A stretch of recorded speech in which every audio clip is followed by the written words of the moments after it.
Querido, abra sua Bíblia comigo, 1 Coríntios capítulo 9 e versículo 16. 1 Coríntios 9, 16. Diz assim o texto: se anuncio o Evangelho, não tenho do que me gloriar, pois sobre mim pesa essa obrigação. Porque ai de mim se não pregar o Evangelho. Se o faço de boa vontade, tenho galardão, mas se de constrangido, é então a responsabilidade de dispenseiro que me está confiada. Nesse caso, qual é o meu galardão? É que, evangelizando, proponha de graça o Evangelho, para não me valer do direito que ele me dá. Em outras palavras, o Senhor está dizendo o seguinte: não se aproveita do Evangelho para você. Porque sendo livre de todos, fiz-me escravo de todos, a fim de ganhar o maior número possível. Procedi para com os judeus como judeu, a fim de ganhar os judeus. Para com os que vivem sobre o regime da lei, como se eu mesmo assim vivesse, para ganhar os que vivem debaixo da lei. Embora não esteja eu debaixo da lei, aos sem lei, como se eu mesmo o fosse, não estando sem lei para com Deus, mas debaixo da lei de Cristo, para ganhar os que vivem fora do regime da lei. Fiz-me de fraco para com os fracos, com o fim de ganhar os fracos. Fiz-me de tudo para com todos, com o fim de por todos os modos salvar alguns. Tudo faço por causa do Evangelho, com o fim de me tornar cooperador com ele. Não sabeis vós que os que correm no estádio, todos na verdade correm, mas um só que leva o prêmio? Correis de tal maneira que o alcanceis. Todo atleta em tudo se domina. Aqueles para alcançar uma coroa corruptível, nós porém uma incorruptível. Assim corro também eu, não sem meta. Assim luto, não como deferindo golpes no ar, mas esmurro o meu corpo e reduzo a servidão, para que, tendo pregado a outros, não venha eu mesmo ser desqualificado. Irmãos, essa para mim é uma das palavras mais fantásticas do Evangelho. Por quê? Porque Paulo ele está dizendo: olha, foi-me dado um encargo para fazer, foi-me dado uma tarefa para fazer. Se eu fizer de bom grado, eu vou ter galardão. Mas se eu fizer de mau gosto, sabe aquele cara que faz o serviço, mas não faz de bom grado, faz porque é obrigado a fazer? Ele diz: se eu for obrigado a fazer, eu vou fazer obrigado. Vou fazer por causa da responsabilidade, mas eu não vou ganhar nada com isso. Então, o que eu aprendo aqui? Que Deus não me chamou para fazer as coisas de qualquer jeito. A Bíblia diz que o diligente ele será colocado diante de reis, mas o negligente, até o que ele tem, lhe será tirado. A Bíblia vem pontuando, desde Gênesis a Apocalipse, você vai ver, todos os homens que foram chamados por Deus, não foram chamados porque eram perfeitos, mas foram chamados porque eram reais. Foram chamados porque eram leais e com Deus, e eram reais. Não eram perfeitos, mas procuravam ser reais. Então, o que eu aprendo aqui? Que não dá para viver de remendo, irmão. Ou eu vivo de remendo, ou eu vivo de renovo. Remendo é eu estar sempre colocando, como diz a própria Escritura, acho que é Lucas 5, que diz que não se coloca pano novo, remendo novo, em pano velho. Não se coloca vinho novo em odre velho. Ou seja, eu não tenho que viver de remendo. Tem coisas que eu tenho que desmontar, desfazer para poder refazer. Não existe ordem da desordem. Eu não posso começar uma ordem de uma desordem. Eu preciso desmontar tudo, derrubar tudo, fazer tudo de novo. Por isso que Deus não quer me reformar, Ele quer me ressuscitar. Por isso que Deus não me reforma, Ele me ressuscita, Ele me faz uma nova criatura. Nascer de novo significa isso. Luiz, eu não vou te reformar, eu vou te restaurar, eu vou renovar você, para que você nasça de novo. O evangelho, ele não seria, a obra de Jesus foi completa, mas ela não completaria sem a ressurreição. A ressurreição, irmãos, é que faz de você uma nova criatura. Foi dito isso para Nicodemos. Jesus, um dia Nicodemos, em João capítulo 3, ele vai procurar Jesus, e Jesus fala para ele: olha, é necessário você nascer de novo. Não se trata de mudar de religião. Eu era católico, agora eu virei para crente. Eu era espírita, agora eu virei para católico. Não, irmãos, não se trata de mudar de religião, querido. Até porque a religião, ela deveria religar, mas às vezes ela só remenda. Às vezes Jesus, como eu disse ontem, Jesus é o caminho, mas a igreja quer ser o pedágio. E tem alguns princípios na Bíblia que são imutáveis.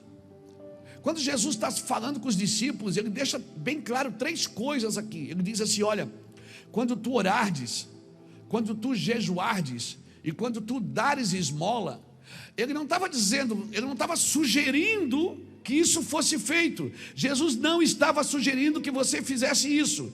Ele estava afirmando que você faria. E ele estava tentando ensinar você a fazer do jeito certo. Ele disse: olha, quando você orar, não ora como os fariseus nas sinagogas, que oram de pé para que todo mundo veja. Não, fala em secreto com teu pai, porque o Senhor que está em secreto te abençoará. Quando jejuardes, lava teu rosto. Não precisa mostrar para todo mundo o que você está fazendo. E quando der esmola, o que faz a tua direita não precisa saber a sua esquerda. No nosso caso aqui, como o pastor Lapa estava prestando conta, por quê? Porque isso não é feito com o dinheiro pessoal, é feito com o dinheiro da igreja. Então a prestação de contas é para mostrar para a igreja: ó, seu dízimo, sua oferta, não é só para viagens, não é só para a pregação do evangelho, para manter um efetivo aqui, não. Tem alcançado pessoas nas ruas, tem alimentado pessoas em situação de ruas, tem mantido pessoas junto conosco. Aí as pessoas dizem: mas Jesus falou quando orares, quando jejuares, quando der esmola. Não foi, pastor? Foi. Ah, pastor, mas ele falou isso para os judeus. Mas claro, evidente, porque ele nunca saiu de Israel. Ele tinha que falar para os judeus. Não tinha internet. Jesus não estava falando como eu aqui diante de uma câmera com milhares de pessoas do outro lado. Jesus estava falando, claro, que muitas coisas que Jesus falou para os judeus, não foi para os judeus, irmãos, foi para nós. Jesus nunca saiu daquele raio de influência, aquele raio geográfico. Jesus nunca deixou Israel. Mas ele falou isso para os judeus. É evidente que ele falou para os judeus. Ele nunca saiu de lá.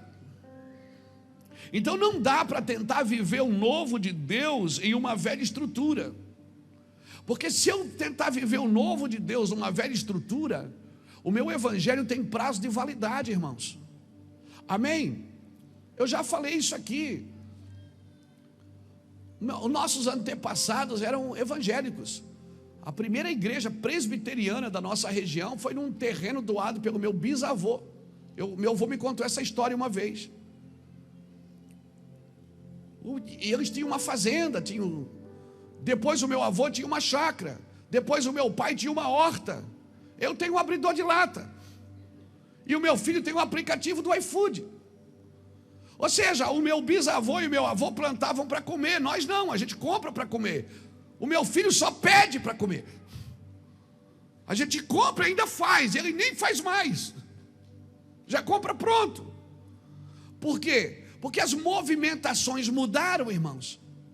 O meu avô, os nossos pais faziam evangelismo nas ruas, nas praças, dando folhetinho. A gente bota vídeo na internet, faz live. O que é que mudou? As movimentações, mas os princípios são imutáveis, irmãos. O que era pecado há 20, 30 anos atrás continua sendo, irmão.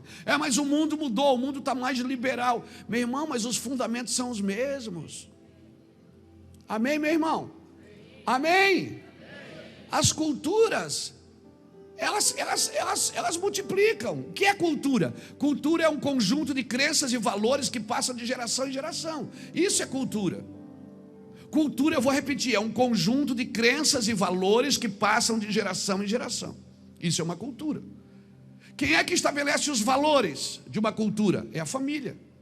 É a família que estabelece, ensina os filhos. Quem é que estabelece a crença de uma cultura? É a igreja. Quem é que reforça isso todo dia na escola? Era a escola, o professor. Lembra quando a gente chegou, na minha época que estudava, a professora entrava, a gente ficava de pé, não é? E ela disse, vamos rezar. A gente rezava, Pai Nosso, Ave Maria. Não era? Todo sábado tinha, hasteava a bandeira. Eu sempre era o cara que falava as poesias para a bandeira. Ó, a bandeira não sei o quê.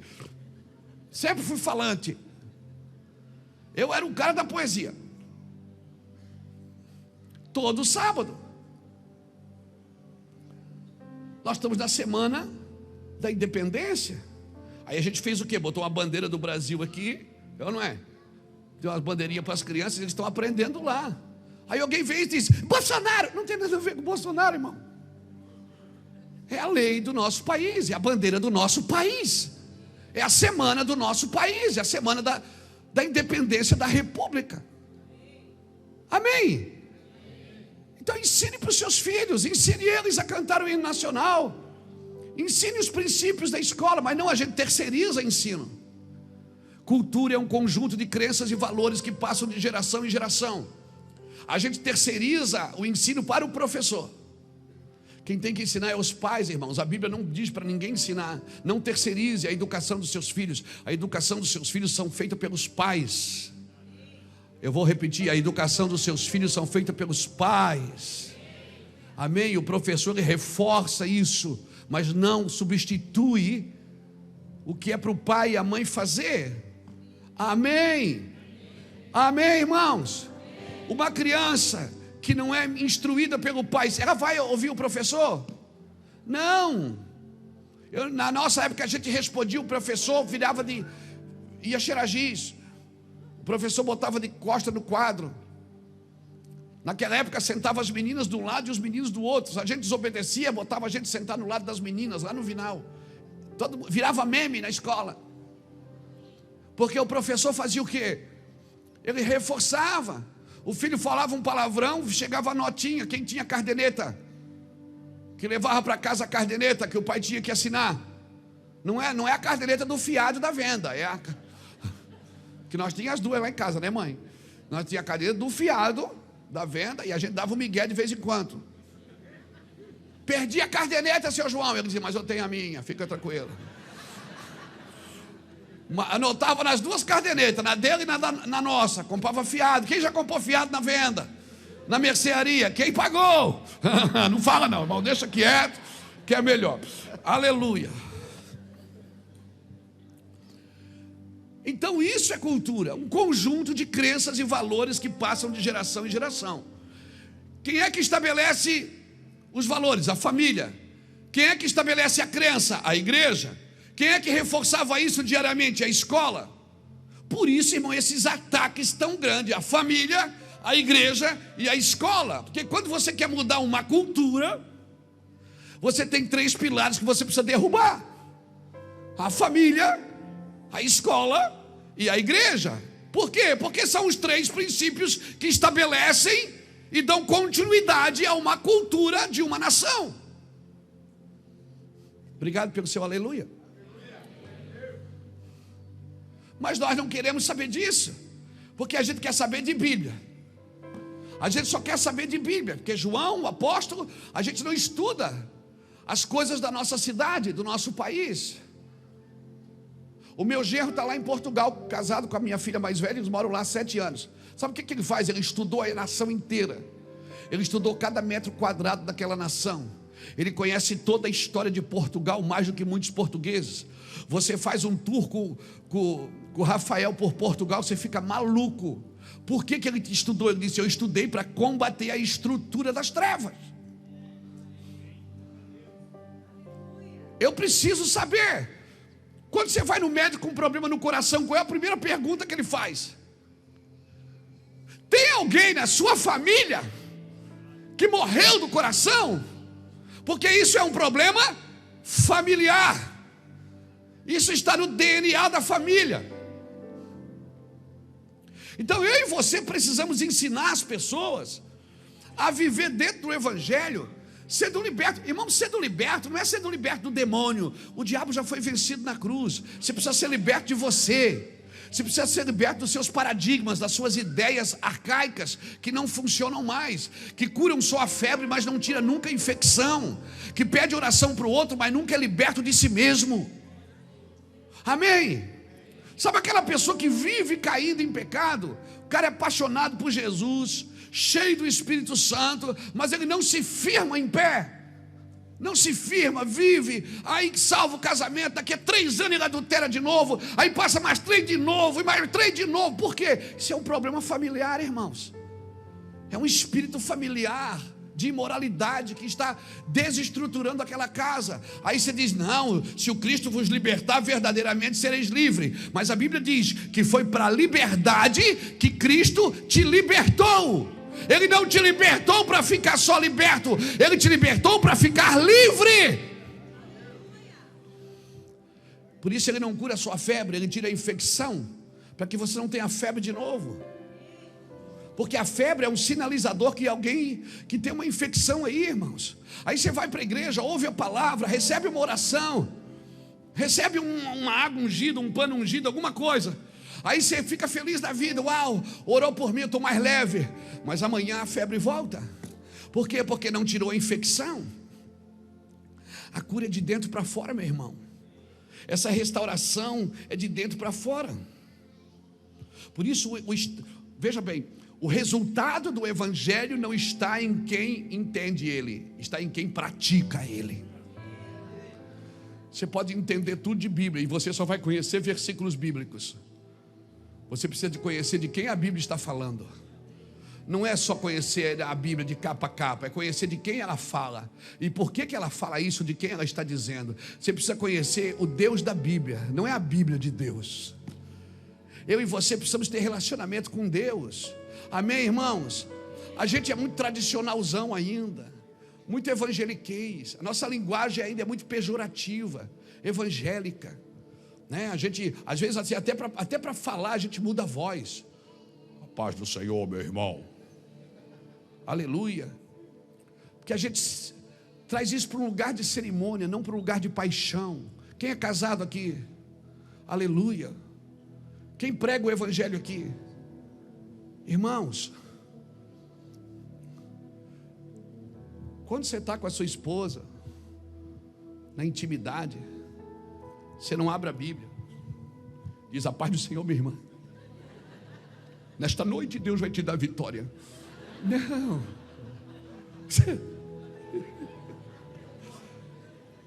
Que até para amar você é cerimonial. Tem gente que chama a esposa de irmã, a paz, irmã. Eu já fui pregar a igreja que o pastor chama, disse assim, a pastora quer te conhecer, pastor Luiz Hermínio. A pastora, eu disse, ela é sua esposa? É, ele chama ela de pastora.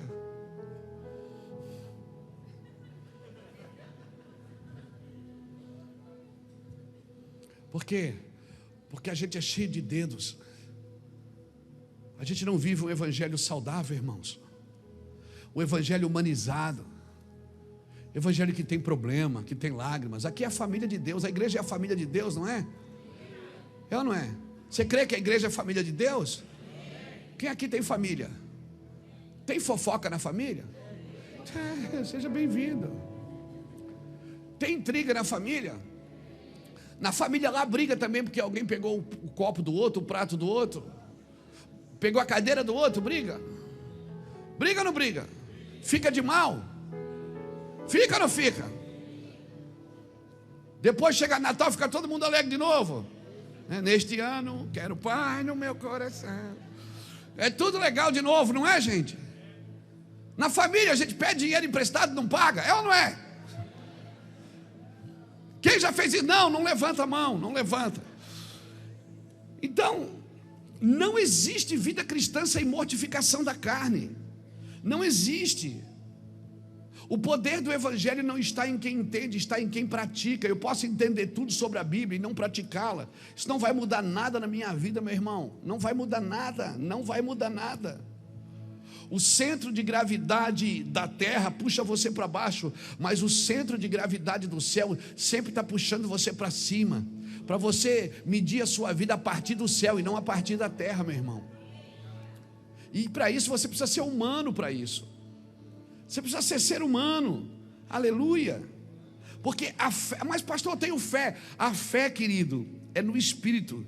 Mas todos os dias a tua fé, ela precisa enfrentar as tentações da tua carne e os sentidos da sua alma. Tem ou não tem, gente? Então Paulo está falando sobre isso. Ele está dizendo o seguinte: se eu cumpro o meu chamado de bom grado, se eu faço isso com amor, eu vou ser recompensado. Mas se eu fizer isso com rancor, se eu fizer isso só porque eu estou ganhando para fazer, se eu fizer isso porque me é conveniente, irmão, além de eu não receber nenhum galardão por isso, não faz sentido para mim, querido. Evangelho para mim não é um peso. Amém? Nós precisamos entrar, eu estou falando isso desde ontem, nós precisamos entrar no calendário de Deus. Cada vez que o Senhor passar pela sua vida, mas passar com força, sabe? Quando você tem uma experiência com o Espírito Santo, uma experiência que vai mudar a sua vida, você vai ter que fazer um 360 graus, não, um 180 graus na sua vida. Cara, isso vai mudar você para sempre. Não tem como ser tocado por Deus e continuar do mesmo jeito. E o objetivo do Evangelho não é teoria, não é encher de você de informações bíblicas, históricas e geográficas. Não é encher você de arqueologia bíblica, embora tudo isso é importante. Mas o poder do Evangelho é o que o Cristo vivo toque você. É que você se interesse pelas Escrituras, que você se interesse por aquilo que Deus está fazendo. Irmãos, um toque de Deus. Elias passou, acho que foi em 1 Reis, quando o Senhor mandou ele, capítulo 19 de 1 Reis, Deus mandou ele ir na casa de Eliseu, filho de Safate, ungiu o profeta em seu lugar. No capítulo 2 de 2 Reis, 1 Reis 19 fala isso. No capítulo 2 de 2 Reis, quando Elias passa e joga a capa sobre Eliseu, já era, meu irmão. Eliseu perdeu, ele teve que matar os bois e queimar o carro, né? Jesus passou por Pedro, Pedro teve que deixar o barco cheio de peixe na beira da praia. Porque uma experiência com Deus muda você para sempre, irmão. Muda ou não muda, gente? Muda. A Bíblia diz que é impossível você continuar no pecado. Pastor, mas eu continuo. Então, o pastor Luiz te diz uma coisa de coração: você ainda não teve uma experiência com o Espírito Santo. Você teve uma experiência com a igreja, você ouviu o pastor, você chorou, a palavra foi eloquente, a palavra foi uma flecha no seu coração, mas uma experiência com Deus, né, pastores? Uma experiência com Deus muda você para sempre, cara. Você vai dormir de um jeito e acorda de outro. Você vai deitar na terra e acorda na eternidade. Você nunca mais vai prestar para mais nada. E quer saber? Você não precisa largar nada, não. Largar sua empresa, largar sua família, não. Tem gente que diz: eu deixei tudo por Jesus. Deus não quer que você deixe tudo, Ele quer que você deixe o pecado. Quem sabe Ele quer usar você no raio de influência que você vive. Amém, irmãos? Porque a gente acha que para ser usado por Deus eu preciso de um microfone na minha mão. Não, eu não preciso. Quando ninguém me deu um microfone, quando ninguém me deu um paletó, quando ninguém me chamou de pastor, eu estava nas ruas de Itajaí fazendo, irmãos, sem reconhecimento, sem dinheiro. Nós estávamos trabalhando. Você não precisa de um reconhecimento de alguém para começar aquilo que Deus te chamou para fazer. Você pode estar em qualquer ambiente, você ser luz no meio das trevas. Então nós precisamos, como cristãos, entender isso. A primeira coisa que precisa mudar na nossa mente é essa mentalidade pedinte, irmãos. Essa mentalidade pedinte tem que mudar na vida da gente. A gente tem que sair da fila da bênção e entrar na fila do propósito de Deus. Pedro ele deixou o barco. Levi também deixou a coletoria. Agora, uns deixam, outros têm que se tornar.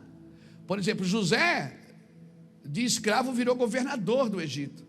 Esther, de escrava, virou a rainha da fortaleza de Suzã. Irmãos, às vezes a gente diz assim: Pastor, eu até tinha uma promessa, mas eu fui desistindo no caminho. Querido, deixa eu te falar uma coisa. Davi, ele não caiu quando adulterou com Batseba. Davi caiu quando ele saiu da agenda de Deus. Você não precisa sair da igreja para desviar, é só sair do propósito. Você pode estar dentro da igreja sentado e frustrado. Você pode estar dentro da igreja sentado e triste, frustrado. Mas por que eu estou frustrado, pastor? Porque você esperou um resultado que não veio. E por que eu esperei um resultado que não veio? Ou alguém te enganou, ou você se enganou. Alguém prometeu uma coisa para você que Deus não ia fazer. Então as pessoas não podem ser ganhas por promessas. As pessoas que estão nos assistindo pela internet, você que está sentado aqui, você não pode ser ganho por promessas. Você tem que ser ganho por paixão, por amor, porque você quer isso. Porque uma pessoa que é ganha com presente, eu tenho que dar um presente para ela toda semana para ela estar aqui. Se ela é ganha com promessa, toda semana eu tenho que prometer algo para ela, senão ela não volta.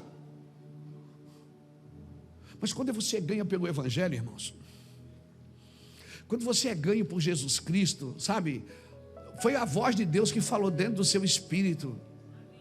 Ok, Deus está nos usando, usa as músicas, usa as canções, usa os relacionamentos, usa o pregador que está pregando para destravar e ativar sua mente. Glória a Deus por tudo isso.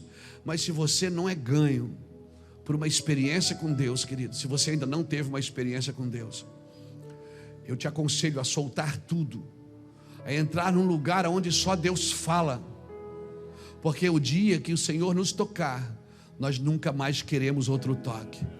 A voz de Deus ela vai gritar dentro de você, e nenhuma outra voz vai ser suficiente na sua vida, meu irmão. Nenhuma outra voz vai ser suficiente na sua vida. Aleluia! É de uma experiência com Deus que eu preciso.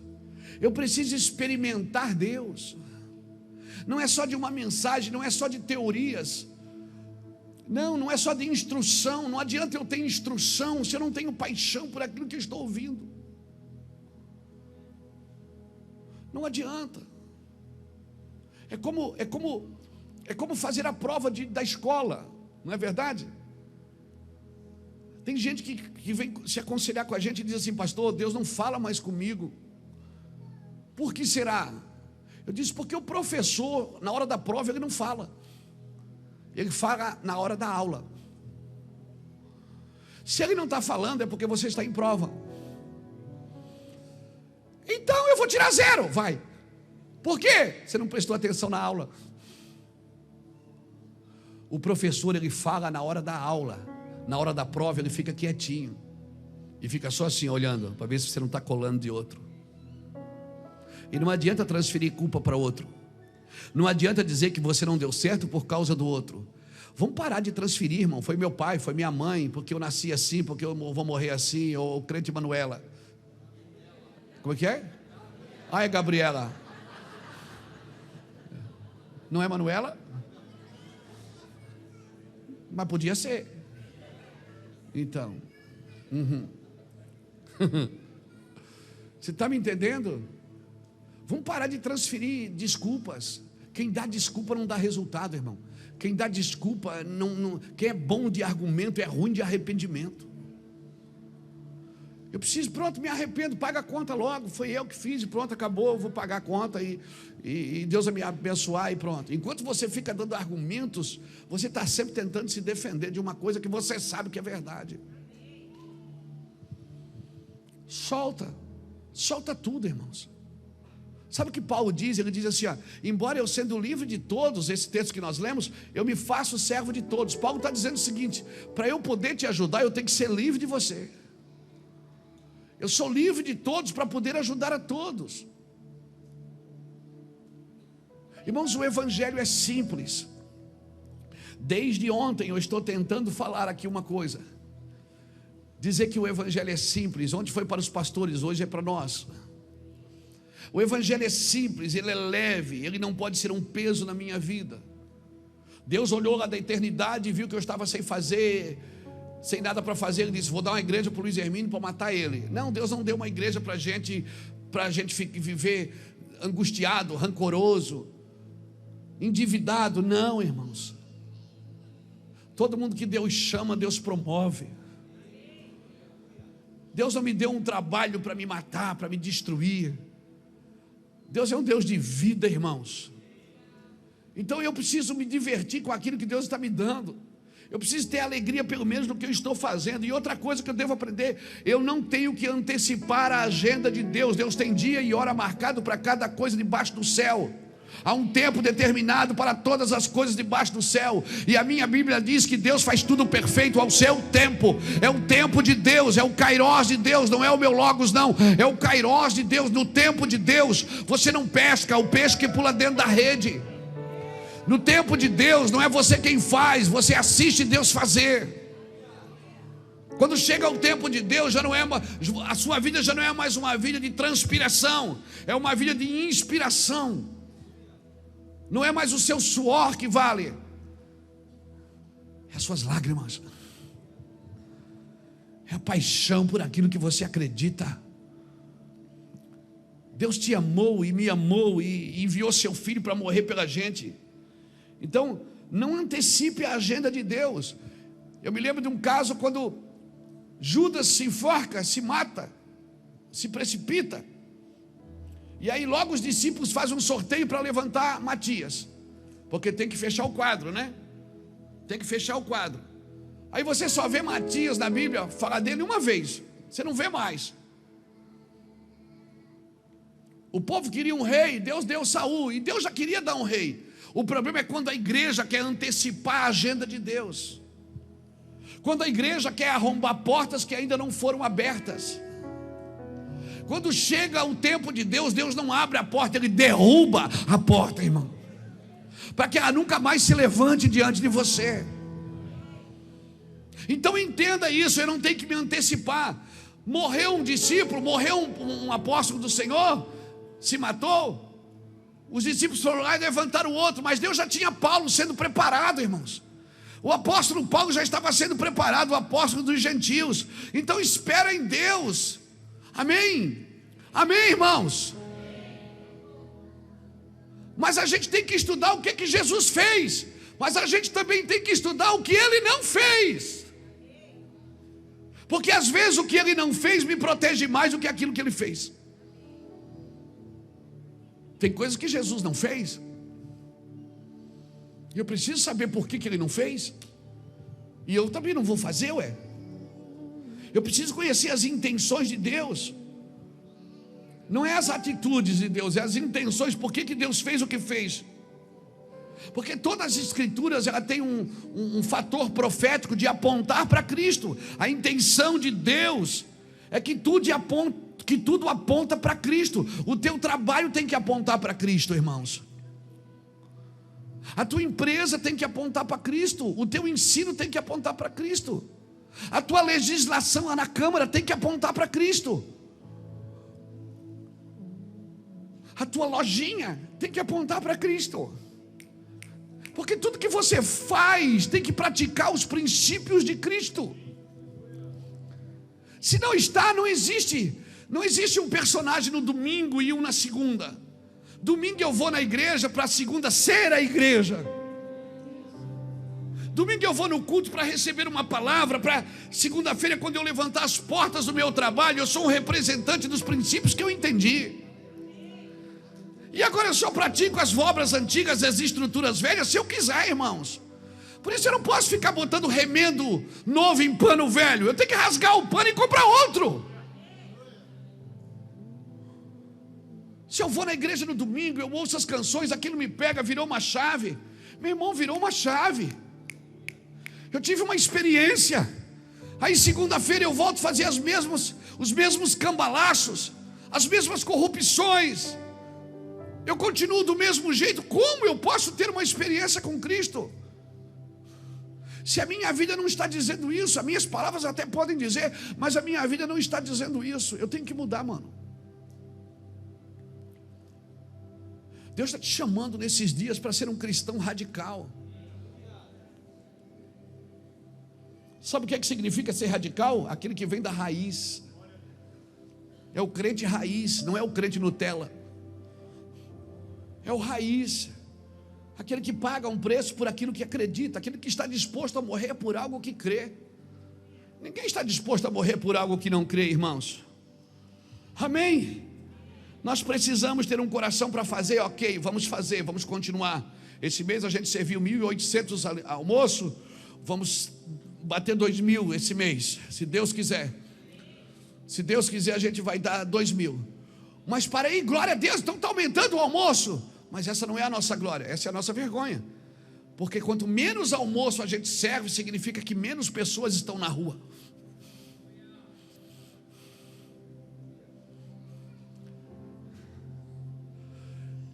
Então mês que vem vão oferecer 2.000? Não, hoje que vem nós vamos chegar a 1.500.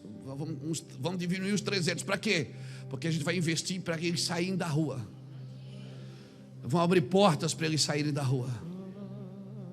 Amém, irmãos? Porque cristianismo não se trata de assistencialismo. O prato de comida é a pegadinha do malandro. O prato de comida é a pegadinha. Uma vez eu estava ali, almoçando com os irmãos ali, com os meninos ali. Sentei lá e estou lá comendo. Estou lá comendo, aí tinha um, ele já... Como era o nome daquele que dormia ali na frente do escritório? O Zé, né? O Zé está vivo ainda, né?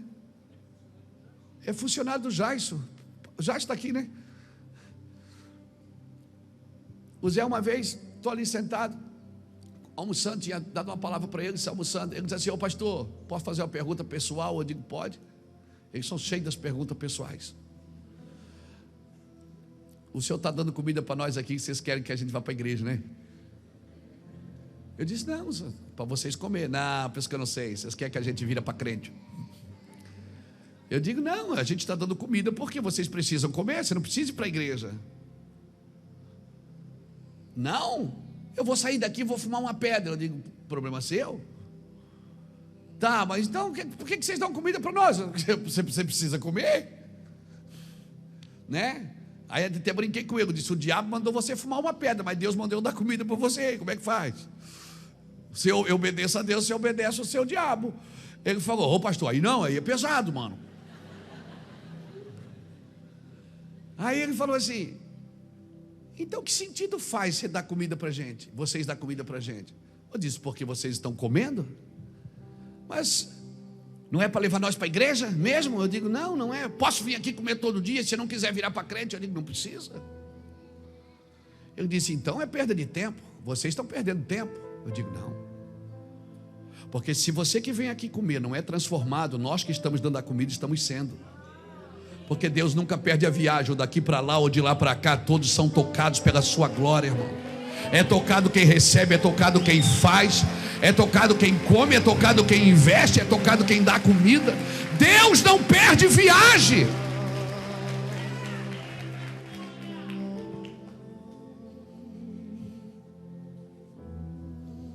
Deus não perde viagem. E tem gente que deixa de fazer porque o outro não merece. Mas Deus não mandou você fazer porque Ele merece. É porque Deus quer transformar você, não é Ele.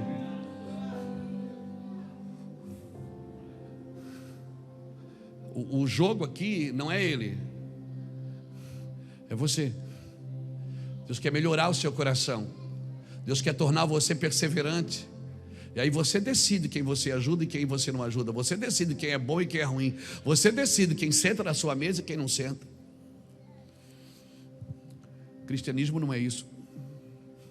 É você entender que Deus não perde viagem. Eu estou sendo transformado. Nós estamos sendo transformados por investir nisso e acreditar nisso. Convém que o evangelho seja pregado, quer por torpeza, quer por ganância, quer por vanglória. Na favela, no barraco, em Alphaville ou em Alfavela, na mansão, no barraco, em qualquer lugar, o evangelho tem o poder de transformar as vidas. Agora não adianta ter o serviço e não ter o coração. Um dia Geazi, o servo de Eliseu, Os dois moravam na casa de uma mulher que não podia ter filho. Eliseu profetizou, ela teve um filho e o filho dela morreu. Ela sai ao encontro do profeta e diz assim: ó, meu filho morreu, sabe? Eu não pedi para ter filho, você disse que eu ia ter um filho, agora ele morreu. Eliseu tirou o bordão dele e deu para o seu servo Geazi e disse: vai lá e bota o bordão sobre o menino. Eliseu botou o bordão sobre o menino não acordou. Não adianta, irmão. Você pode dar o bordão para alguém fazer o que Deus te chamou para fazer, mas deitar sobre o menino e restaurar o menino e ressuscitar o menino é seu. Por isso, não terceirize o trabalho que Deus deu para você fazer. Tem gente que pode ter o seu bordão, mas não tem o seu coração. E o que nós queremos, né, Lapa? É coração, não é serviço. Que serviço qualquer um pode fazer. Missão não. Porque a missão você tem que colocar seu coração nela, cara. Você tem que acreditar nela. Por isso, se eu faço por fazer, eu faço porque é um descarrego de consciência. Mas se eu faço de boa vontade, além de transformar quem está recebendo o meu serviço, eu também sou transformado pela sua glória. Então sorria, faça de bom grado, faça, para que você pregando, você não seja reprovado. Faça. Sinto o amor de Deus aqui com a gente, irmão. Levante um pouco a sua mão, receba um pouco dessa unção.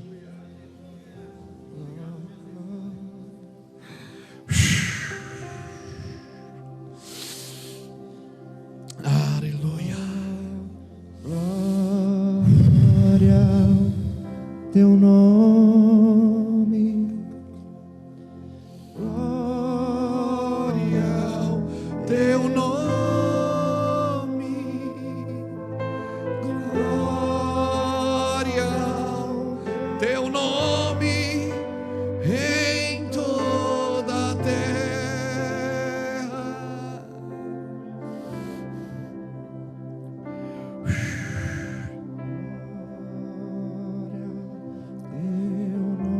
Receba essa palavra no seu espírito.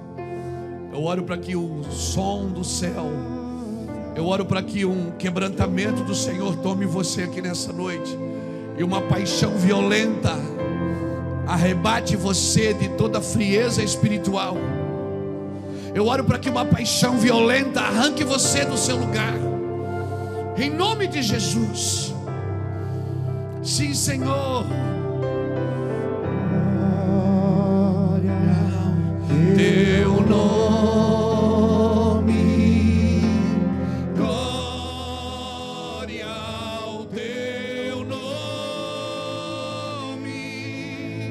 glória ao teu nome em toda a terra.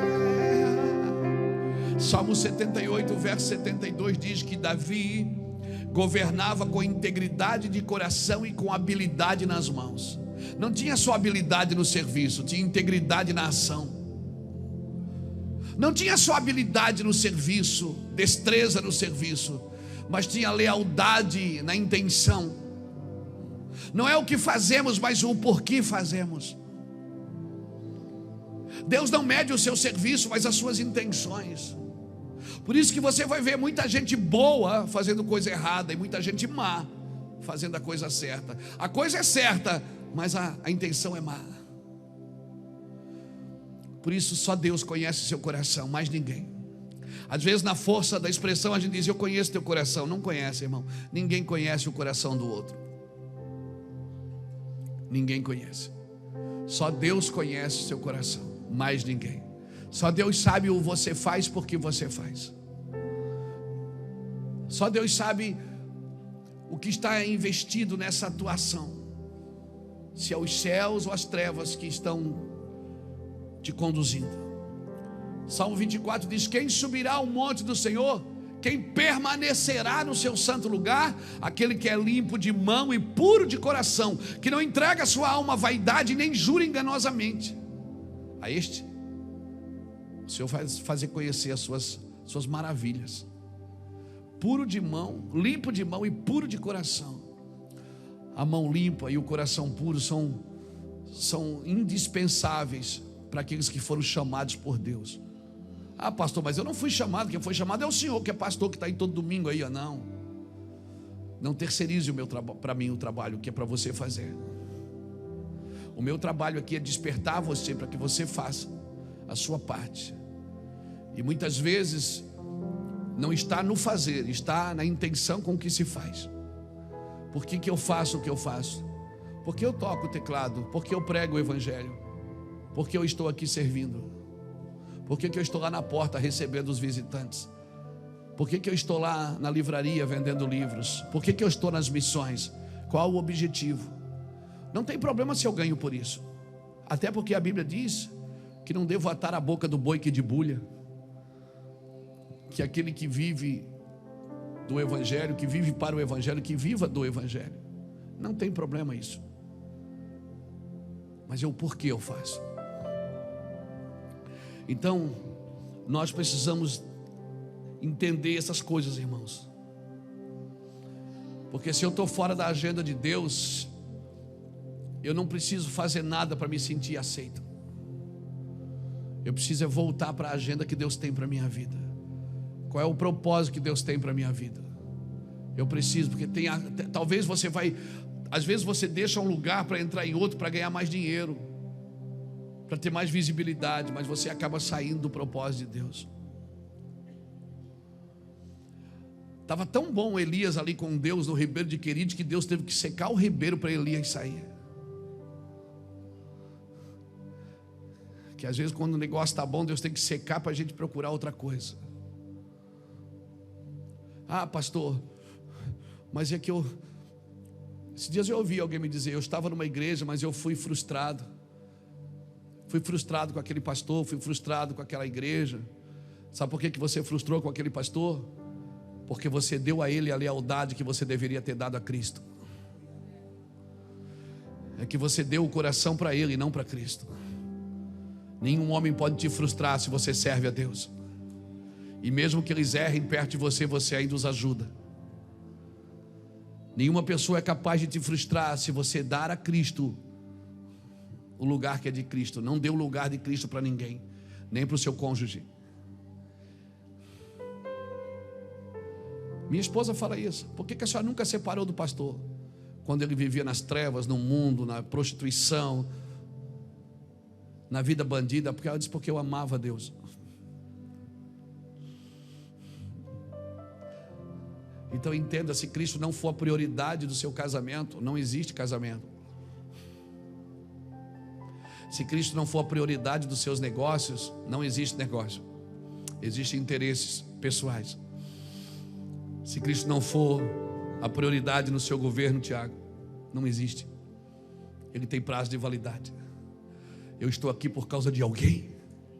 Eu estou aqui agora por causa de você. Eu não sou o objetivo, eu sou só o canal. O objetivo é Cristo em vós e a esperança da glória. Cristo em vós e a esperança da glória. Eu não vim aqui só para falar da visão da igreja, eu não vim aqui dar minha opinião, e nós não viemos aqui só prestar conta com o que estamos fazendo. Nós viemos dizer, estamos fazendo porque Cristo está aqui. Cristo em vós e a esperança da glória. Quer ficar livre de frustração? Quer ficar livre de decepção? Quer ficar livre de rancor? Não entregue para outra pessoa o amor que você tem que dar para Cristo. Eu amo a minha esposa e ela sabe disso, mas eu a amo através de Cristo. Por isso que muitos casamentos não dão certo, porque a pessoa diz assim, eu casei para me completar. Não, você não tem que casar para completar. Uma das traduções da palavra solteiro é sou inteiro. Você tem que ser inteiro em Deus para poder entrar num relacionamento. Porque se você não for inteiro em Deus para entrar no relacionamento, você vai achar que o outro te deve alguma coisa.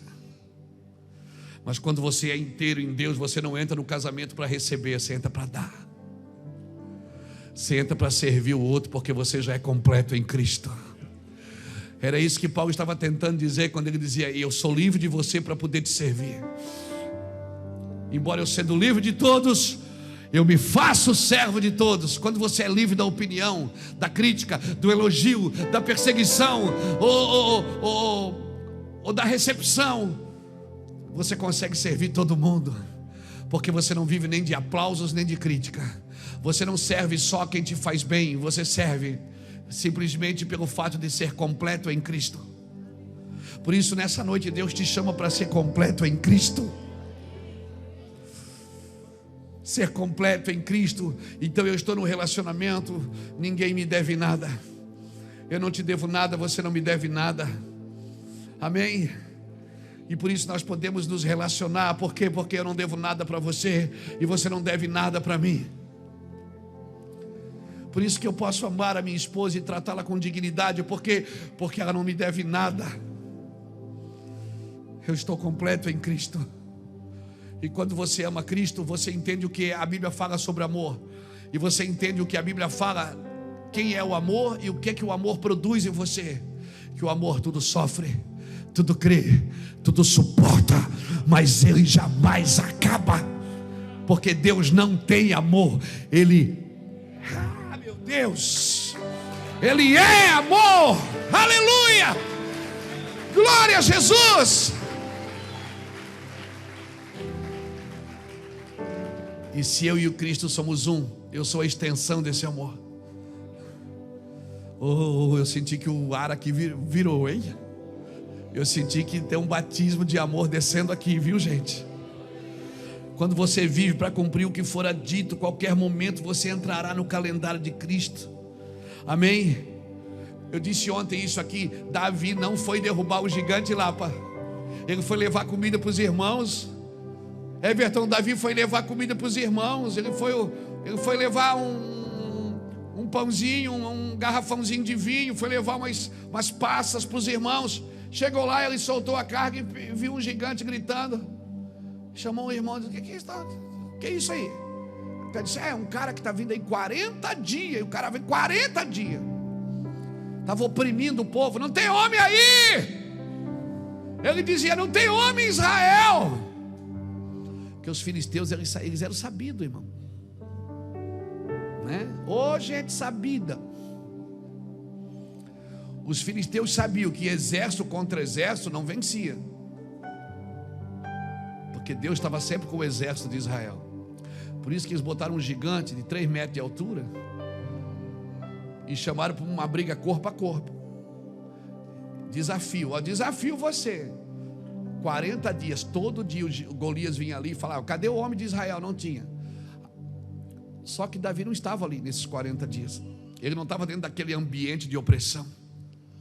Ele veio levar comida para os irmãos. Tinha acabado de derrubar um urso, um gigante, um leão.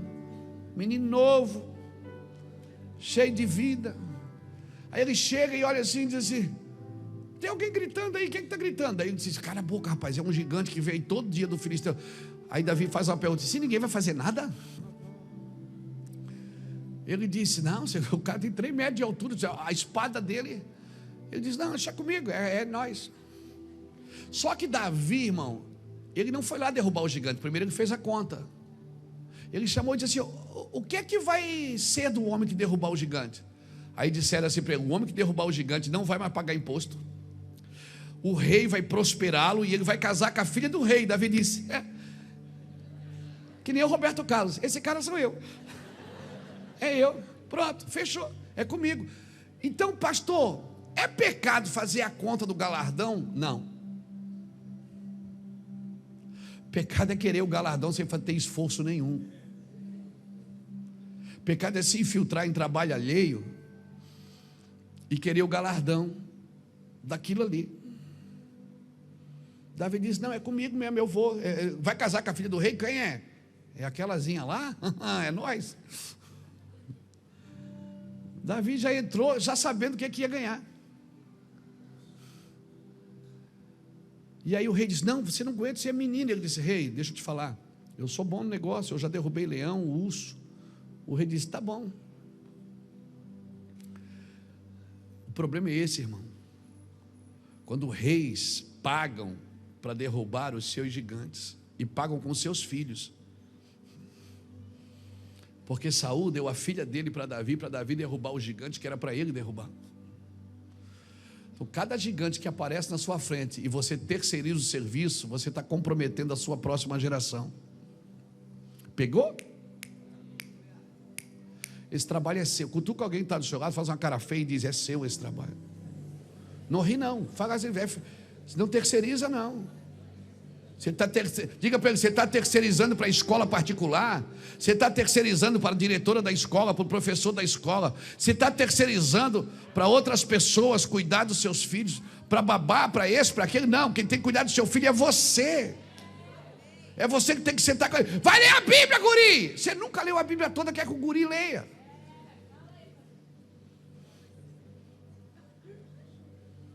Leia a Bíblia com ele. Mas já comprou uma bicicleta para ele, compra duas, para você andar com ele. O presente não substitui a presença. Pegou? Pegou? Davi foi lá.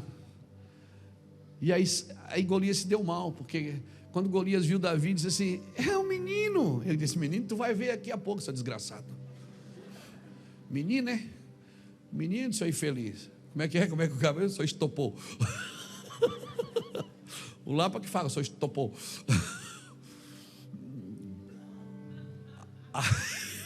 Lembrou, né?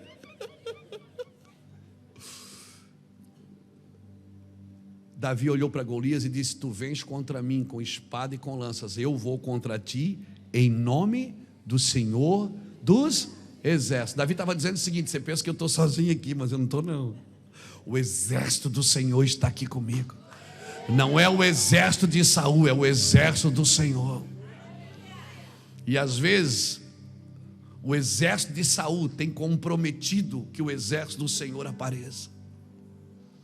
Então, meu irmão, o que você foi chamado para fazer, ninguém pode fazer no seu lugar. Ninguém. Então eu vou chamar você aqui na frente. Você que deseja entregar sua vida para Cristo, sem delongas. Você que deseja, a partir de hoje, ter um encontro real com o Espírito de Deus. Você que deseja criar um lugar de oração na sua vida. Você que não vai mais terceirizar, tem gente que já anda com a cabeça assim: ora por mim, ora por mim, ora por mim. Já tem a marca de mão na cabeça dele, de alguém. Vem falar com a gente, já vem assim: ó, eu estou aqui para orar por você, mas não terceiriza a transformação, que é você que tem que ter, e não eu. Eu não posso fazer isso. Eu sou um pastor que Jesus curou, libertou, devolveu a família, restaurou a casa. Eu estou aqui para te ajudar. Se você quiser entregar a sua vida para Cristo, hoje é a sua noite. Eu não estou convidando você para sair da igreja. Eu vou deixar minha religião, eu vou entrar nessa religião de vocês. Não, não vem para a religião, por favor. A igreja não pode te salvar, não. Só quem pode salvar é as tuas escolhas. Se você escolher a Cristo, Cristo vai escolher você. Ele já escolheu, na realidade, antes de você nascer. Então, se você quer Jesus, sai do seu lugar. Vem aqui na frente. Se é bom que você venha com a sua família e a gente ora por você. E a partir de hoje você vai começar a se interessar mais por isso que eu falei aqui. Você não vai terceirizar o trabalho para ninguém não, meu irmão. Deus tem algo para fazer na sua vida.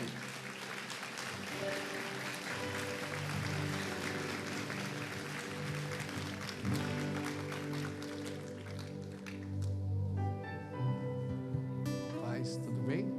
Que bom que vocês estão aqui. Glória a Deus. Eu não pedi para ajoelhar não, mas pode ficar assim que tá bom.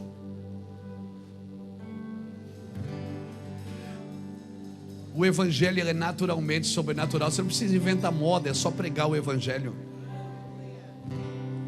Não precisa. Alguém disse esses dias para mim: apaga a luz para não distrair. Não é a luz acesa que distrai, é o coração apagado, irmão.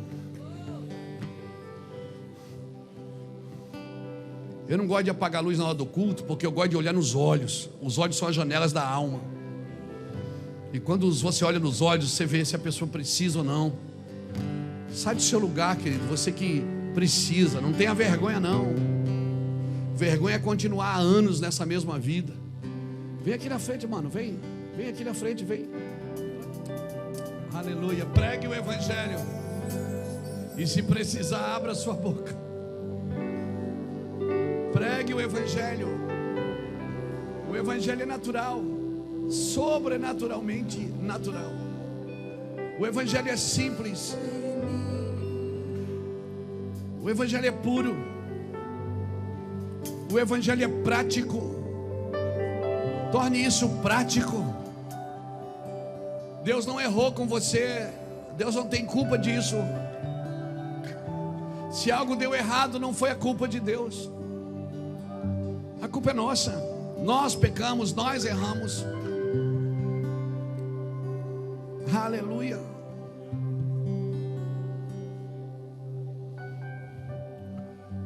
Se eu fizer isso de bom grado, eu vou ter recompensa. Se eu fizer de mau grado, eu só vou cumprir uma obrigação. E eu não quero cumprir obrigações, eu quero fazer com lágrimas. Eu quero fazer isso, cara, porque eu amo Jesus. Para mim não é um peso estar aqui. Para mim é uma honra poder falar de Deus, mesmo não sendo digno disso, mesmo sendo um homem carregado de emoções, de pecados, de lutas constantes. Não tem coisa mais extraordinária que pode acontecer na sua vida do que participar de um mover de Deus. Essas pessoas aceitaram Jesus porque elas ouviram o evangelho. Não foi prometido nada para elas. Vai lá, mude o lugar que você está. Mude as pessoas. Elas precisam de um abraço, precisam de um colo, precisam às vezes só de um abraço, de um aperto de mão. Não fale do pecado delas, fale do amor de Deus. Fale do amor de Deus. Às vezes nós estamos, sabe, um salva-vida quando vai salvar alguém na praia ali, na Atalaia, né, cabeçudas. Ele não chega para a pessoa que está se afogando e diz: por que você veio para cá? Você não sabia nadar? Como é que você entrou aqui? Não, ele não quer saber. O trabalho dele é tirar aquela pessoa da água. Não importa como ela chegou ali. O trabalho dele é não permitir que ela morra. E eu vou te falar, para o salva-vida é muito melhor que quando ele chega para salvar, a pessoa já esteja cansada. Porque ela não sabe nadar, mas não se deixa salvar. Ela pode matá-lo. Quem sabe Deus não está esperando você cansar para te tirar daí. Quem sabe Deus não está esperando você parar de lutar com as suas mãos, lutar do seu jeito. Não dá, velho, não dá. Não dá para fazer as coisas do seu jeito. O amor nunca quer que as coisas, nunca busca que as coisas sejam do seu jeito. Amar não significa que as coisas vão sair do seu jeito.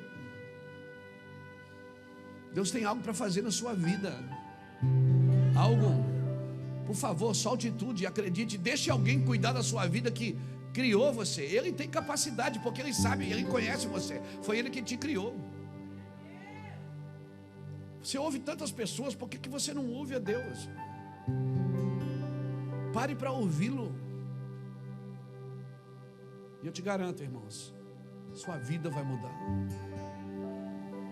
Eu não vou te prometer nada, mas eu vou dizer uma coisa. Jesus não prometeu nada para mim quando Ele me chamou para o ministério. Eu estava doente, viciado, doente, com o casamento pendurado, com a família destruída, jurado de morte por traficantes. Ele não perguntou nada para mim, não me prometeu nada.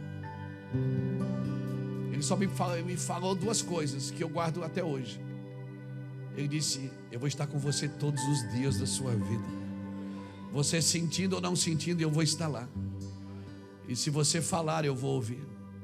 E a segunda coisa que ele prometeu foi: tudo que você desejar para os outros, eu vou fazer para você. Então, eu não tenho como desejar outra coisa a não ser que você seja bom, que você dê fruto, que você seja transformado.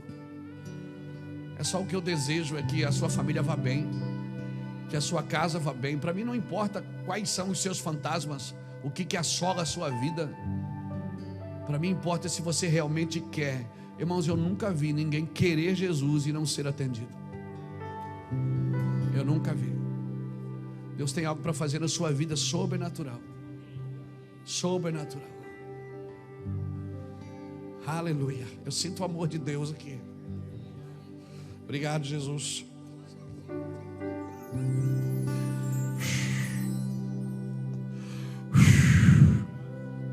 Obrigado pelo teu favor, pela tua unção.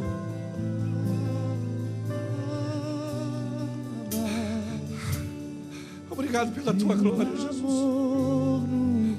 Obrigado pelo teu amor, Jesus.